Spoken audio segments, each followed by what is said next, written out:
بسم الله الرحمن الرحيم. أعوذ بالله من الشيطان الرجيم. بسم الله الرحمن الرحيم. ألف لام ميم. ذلك الكتاب لا ريب فيه هدى للمتقين الذين يؤمنون بالغيب ويقيمون الصلاة ومما رزقناهم ينفقون والذين يؤمنون بما أنزل إليك وما أنزل من قبلك وبالآخرة هم يوقنون. سورۃ البقرہ مدنی سورت ہے. شروع کرتا ہوں اللہ تعالیٰ کے نام سے جو بڑا مہربان نہایت رحم والا ہے. الف لام میم، اس کے معنی اللہ تعالیٰ ہی کے علم میں ہیں. یہ وہ کتاب ہے جس میں کوئی شک کی گنجائش نہیں ہے. پرہیزگاروں کے لیے ہدایت ہے. پرہیزگار وہ لوگ ہیں جو غیب پر ایمان رکھتے ہیں، نماز قائم کرتے ہیں اور جو کچھ ہم نے انہیں دیا ہے اس میں سے خرچ کرتے ہیں. اور وہ لوگ ہیں جو اے نبی جی آپ کی طرف ہم نے نازل کیا اس پر ایمان بھی رکھتے ہیں، جو کچھ آپ سے پہلے کتابیں نازل ہوئی اس پر بھی ایمان رکھتے ہیں اور آخرت کے دن پر بھی یقین رکھتے ہیں. عزیزان گرامی، سامعین کرام، قرآن پاک کی دوسری بلکہ لمبی صورت ہونے کے اعتبار سے پہلی سورۃ البقرہ ہے. آپ حضرات نے سنا ہوگا یا جب آپ قرآن پڑھتے ہیں تو آپ نے غور کیا ہوگا، نہیں کیا ہے تو اب آپ غور کریں. ہر سورت کے ساتھ یا تو مکیہ ہوتا ہے یا مدنیہ ہوتا ہے. اس کا مطلب کیا ہے؟ عموماً یہ سمجھا جاتا ہے کہ مکیہ مطلب مکے میں نازل ہوئی، مدنیہ مطلب مدینے میں نازل ہوئی. یہ مطلب اس کا پورا نہیں ہے. مکیہ ان سورتوں کو کہا جاتا ہے جو اللہ کے نبی علیہ الصلوۃ والسلام کی ہجرت سے پہلے نازل ہوئی ہیں. اور مدنی صورت یا مدنی آیتیں ان آیتوں کو کہتے ہیں جو اللہ کے نبی علیہ السلام کی ہجرت کے بعد، اللہ کے نبی علیہ السلام کی دو زندگیاں، ہجرت سے پہلے کی زندگی، ہجرت کے بعد کی زندگی.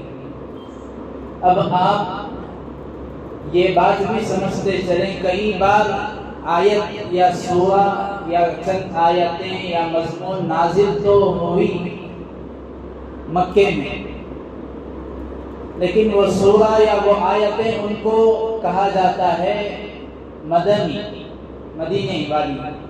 وجہ یہ کہ اللہ کے نبی علیہ السلام نے ہجرت کے بعد جب مکہ آپ گئے اس وقت نازل ہوئی.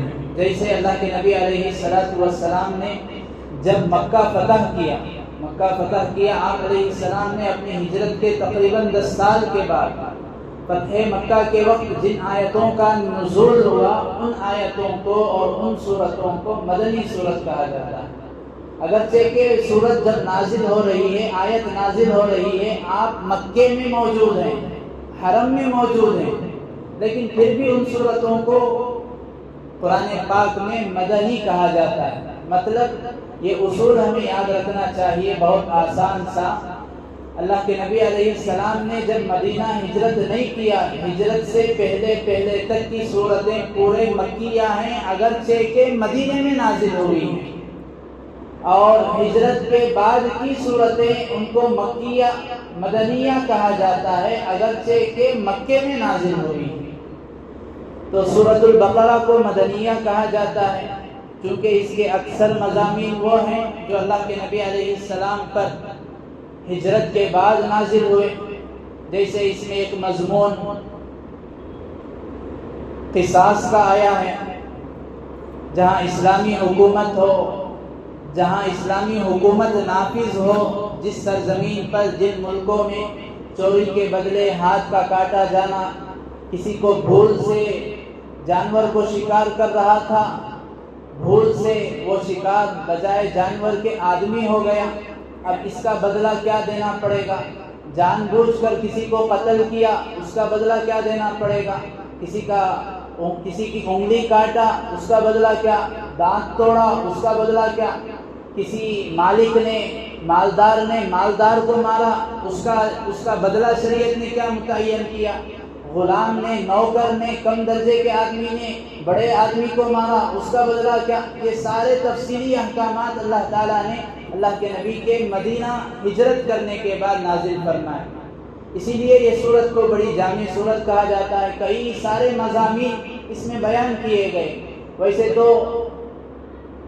ہمارے اسلامی عقائد کے 3 مضامین پورے قرآن پاک کے مضامین ہیں۔ نمبر 1 توحید، اللہ تعالیٰ کی وحدانیت، اللہ کے ایک ہونا، اللہ کا تنہا ہونا۔ نمبر 2 رسالت، اللہ کے نبی علیہ السلام کا رسول ہونا، آپ سے پہلے رسولوں کی رسالت، آپ کا آخری نبی اور رسول ہونا۔ نمبر 3 آخرت۔ یہی 3 عقائد، یہی 3 مضمونوں کو قرآن پاک میں الگ الگ انداز سے بیان کیا گیا۔ اب آپ دیکھیں سورۃ الفاتحہ میں یہی 3 مضمون اللہ نے بیان کیے۔ مالک یوم الدین، آخرت کا تذکرہ کیا۔ ایاک نعبد و ایاک نستعین، اللہ تعالیٰ الحمدللہ رب العالمین، اپنی توحید کا تذکرہ کر رہے ہیں۔ وقت اور گنجائش نہیں ہے جس کی وجہ سے مختصر اور موٹے انداز میں قرآن پاک کی اور سورتوں کے مضامین کو بیان کر رہا ہوں۔ انہی 3 مضمونوں کو اللہ تعالیٰ نے کھول کر الگ الگ انداز سے، اگر قرآن پاک کو ترجمے سے پڑھنے والا ایک عالم ہوتا ہے، پڑھانے والا، اس کو بھی کئی بار یہ بات معلوم نہیں ہوتی، یہ تو وہی مضمون ہے جو پہلے آ چکا ہے، وہی بات ہے، وہی مضمون ہے۔ اللہ تعالیٰ نئے انداز سے، نئے تعبیر سے، نئے الفاظ سے، نئے انوکھی تعبیر سے اللہ تعالیٰ پیش کرتے ہیں۔ بندے نے جو دعا کی اللہ تعالیٰ سے سورۃ الفاتحہ میں، اہدنا الصراط المستقیم، اے اللہ مجھے ہدایت نصیب فرما، سیدھے راستے کی رہبری عطا فرما۔ اسی کا جواب، اسی ہدایت کا جواب، اسی سوال کا جواب اللہ تعالیٰ سورۃ البقرہ سے شروع کر رہے ہیں۔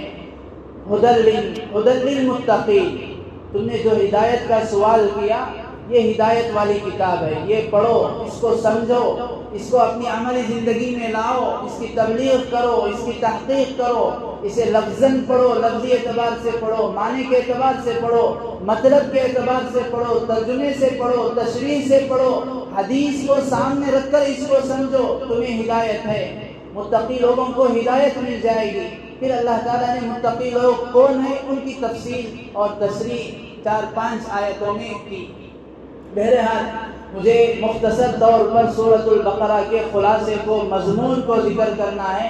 اللہ تعالیٰ نے متقی لوگوں کا تذکرہ کیا، پھر اس کے بعد ایمان والوں کا تذکرہ کیا، اور یہ قرآن پاک کا یہ اسلوب، اللہ تعالیٰ کا یہ طریقہ ہے، سنت اللہ تعالیٰ کی عادت ہے۔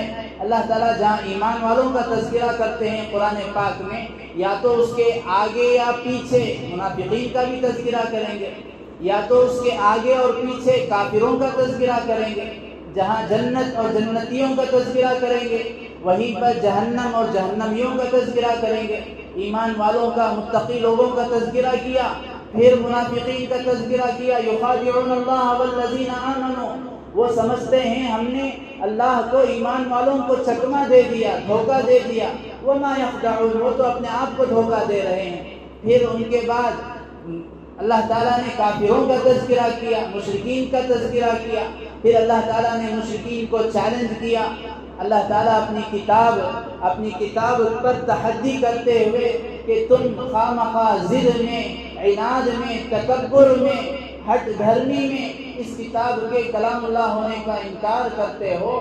یہ تو عربی ہے، تم بھی عربی زبان جانتے ہو، تم بھی پیدائشی عربی ہو، تم میں سے بہت سارے تو ادیب ہیں، عربی زبان میں PhD کر رکھی ہے۔